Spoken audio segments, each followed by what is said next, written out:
In this episode of Dan's Journey, we're going to go into the why, the what, the results, and the next steps for bike lab testing, bike fit, initial bike fit, sweat sodium analysis, and his physical assessment. So tune in for some interesting outcomes and some really easy low-hanging fruit that we're going to dive into with Dan. And the most important thing, the most exciting thing, are the next steps and how the next few months are going to look. So sit down, grab popcorn. Next few minutes, we're going to cover a summary for you. I'm going to break it up into the 4 areas, chat a bit about what we did, why we did it, how we did it, and some outcomes and the next steps. So it was a VO2 max bike test done in a controlled lab environment, 45 minutes to an hour. The riding part is quite short.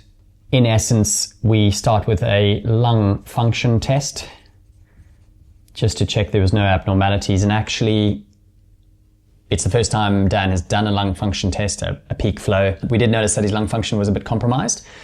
We asked him questions about breathlessness and anything that he's had in exercise, out of breath, any issues with his breathing. And the answer was no. So it might have been a poor test or an abnormally. We will monitor that and see if we have to intervene. It was sort of lower than expected. We then just did a basic hemocrat blood sample test, check his red blood cell count, and that came back normal at 43. And then the most important thing was a maximal effort with the gas mask, as you can see. And the protocol was 15 watts every 1 minute increase. Okay, so there's different ways of doing it. We decided to have a slower ramp. We knew his VO2 max was around 260 watts from a previous 5-minute test that we did. So starting at 50 watts, we just went up, and actually he surpassed the 257 was his actual VO2 max when he reached peak. And we can see that, look at the diagram here, he reached peak VO2 max, and actually he was able to grovel and grovel and grovel. Most people can go a little bit past their VO2 max. He failed at 317 watts. So that is a massive showing of his resilience and his ability to dig in. And you can see his ceiling is definitely low relative to his age at 36. Remember, he's 36 years old. He's only about 70 to 71 kilos for context. So it is all about getting the highest volume of oxygen into your body. That's why we do a VO2 max test. And we want to see where his ceiling is, where his limitations are. So that's what we did. It was done with a mask, and you can see the video of him pushing to maximum. We looked at his RER rate of expired gases, and actually that was quite low. So we know he's got a ultra engine, as in he's got the physiology of an ultra endurance athlete. Certainly doesn't have a sprinting physiology, which is fine for what we're trying to do, but we know that he hasn't done a lot of top end work. And his threshold, otherwise known as FTP in some people's cases, but we don't use FTP for this, is his true threshold, came out at 220 watts. His first turn point, which is VT1, otherwise also known as LT1 if we use lactates. This is a bit more accurate. You could argue that either way. We won't get into that right now. So 160 watts, that is sitting at about 69% of his VO2 max. So we know there's room for improvement. There's not much room for improvement here unless this ceiling of 257 really lifts up. So our main focus would be to raise his ceiling, which would bring up this area. His VT1 is actually fine. We could definitely improve that, but it's actually not dreadful at all. I've seen people with higher thresholds with lower VT1s. And the great thing about this was he actually, let's move that down. His lipid metabolism, his fat max, we look at that grams per minute. He was actually at 0.5 grams per minute, which for someone that's fairly untrained would be like 0.2, 0.3. We could probably get that up closer to 1 gram a minute. and that would improve his metabolic flexibility. So that's the goal, the why we did it, to see the issues with his engine, his physiology at the base starting position. He only started really turning the legs at the beginning of January. We did a camp for 5 days, and then we did a 5-minute test, and then we did some proper lab testing here. Okay, so that is the Badger assessment. All right. So that's how we did it, why we did it, and what we did. I will cover the next steps in the summary. Bike fit. Now you can see here on his bike fit, what we realized in the moment of bringing his road fit from camp. I noticed that saddle was low, the crank length was a question mark, the bike, just the body position wasn't optimal. Now he is going on a TT bike for his Ironmans, of course, but we're going to do this time a lot of road riding. So we wanted to look at cleat position, and we wanted to make sure there was injury prevention just for training, and instability of the pelvis, and also was flexibility an issue. Now I know flexibility will be, because he's doesn't have really good range in the posterior chain, and that really affects what happens at the pelvis. So what we quickly deduced that the saddle was incorrect, had a taper that was really not supporting his sit bones. He needed a 143 millimole saddle. That's the width of the saddle based on your sit bones. This is all really interesting stuff. That determines the width of the saddle. Then you can determine like your comfort level in terms of if you're going to be quite high at the front, you can go quite thick padding. If as soon as you drop low in the front, you don't have that padding, you get a sort of a harder type saddle, less cushioning.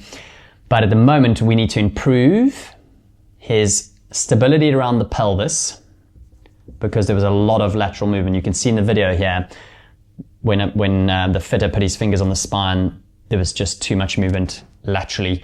That could be coming from his flexibility, which we not quite sure, because we are going to do a more detailed physio assessment of his length tension relationship.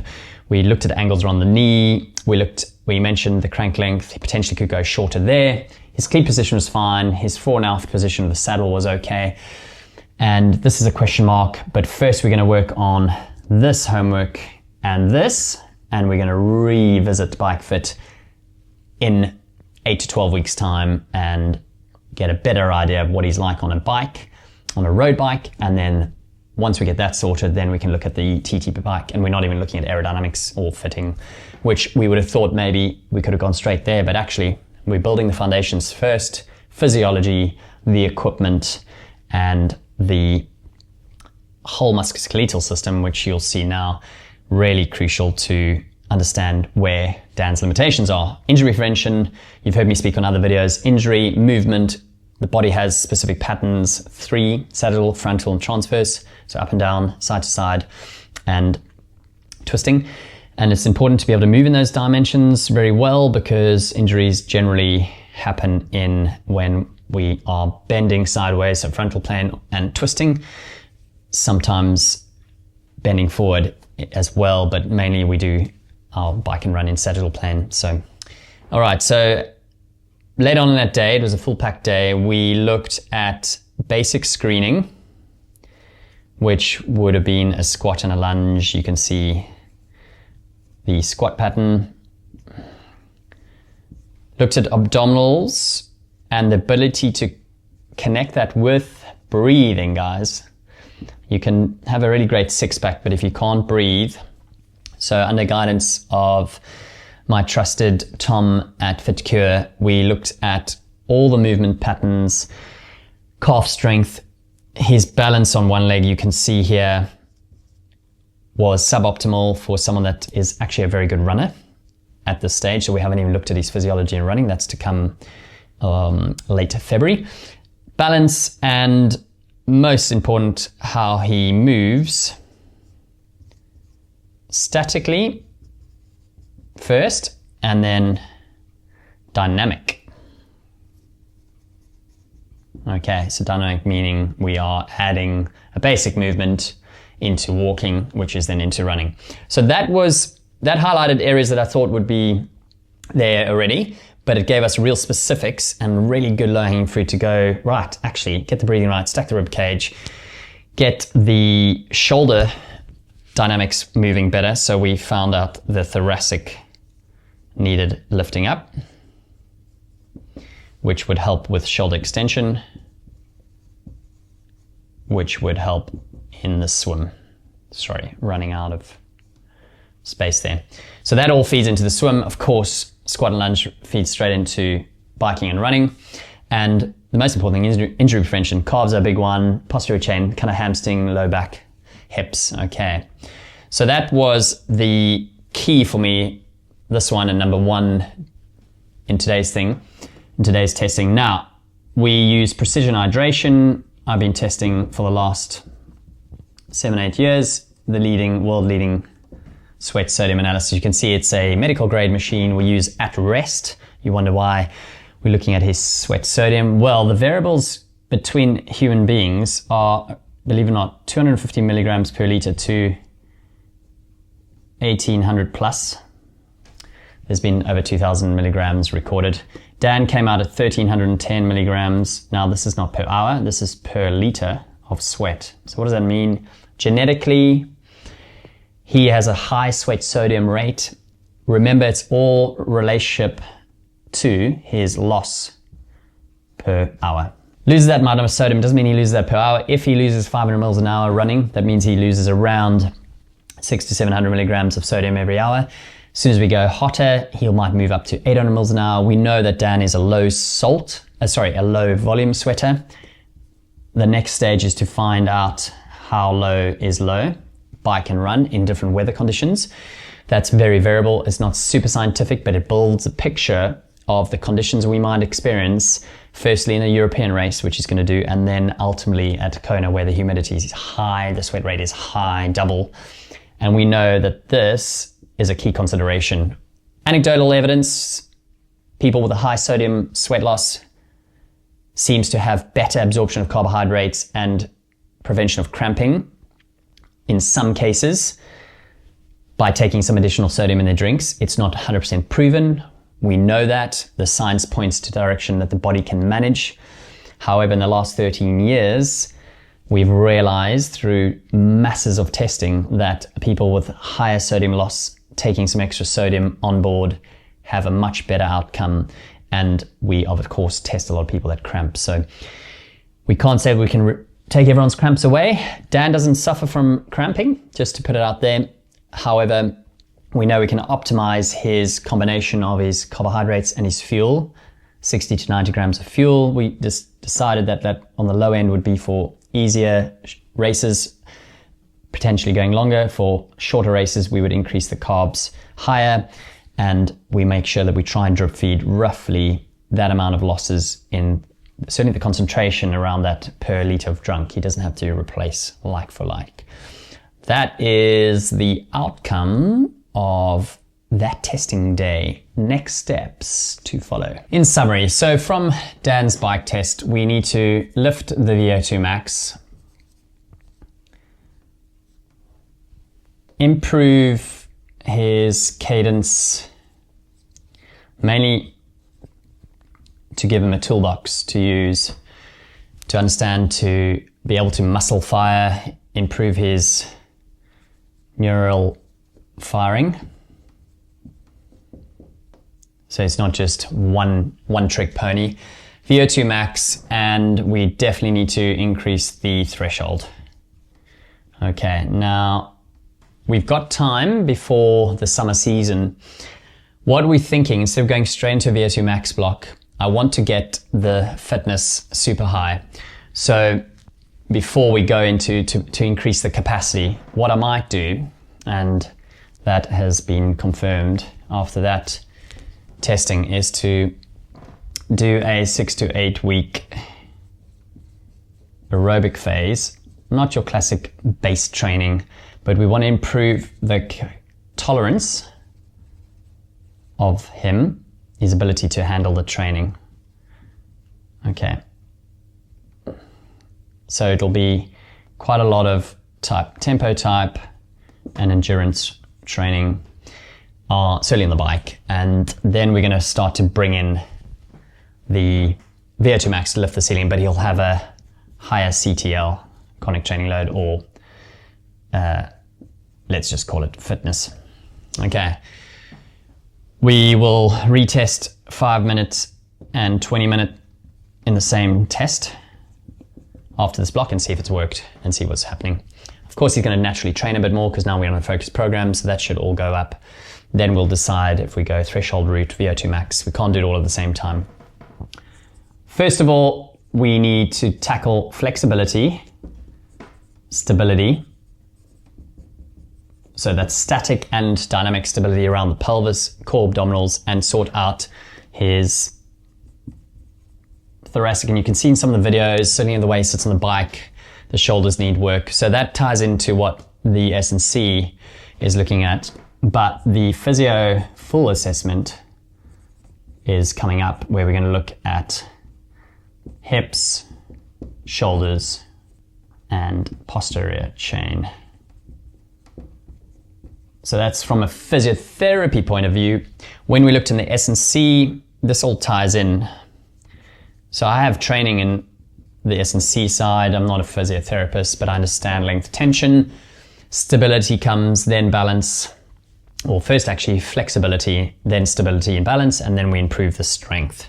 So we're naturally just going to load some basic patterns of strength. We're going to improve the core in terms of obliques, which obviously tie into the breathing, and then unilateral. So his one leg work really needs working on. So that's 2 sessions a week, 45 minutes, and some daily, what we call daily routine, foam rolling, breathing, reset stuff. Okay. Here, simple, we are going to, he's already been using pH products, and that's fine. We are going to get some sweat rate. Remember, we don't need a tester for that. We just need scales to measure some rates in cool environments now, because it's winter, and then we're going to do some heat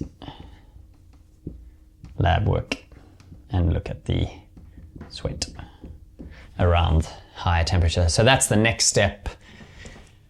Biking will take some time. You've noticed we haven't looked at the running yet. That'll come in the next episode, but we can't work on it all at the same time. So I'm not going to work on running economy and running strength. This will help a lot of the running. His physiology here will more than likely be the same limiting factor in his run. We're going to find out the exact testing protocol outcomes there. This is an ongoing, even in 12 months time, we're still going to be working on some different stuff. The goal is to get to a TT position, but we can't get there without that.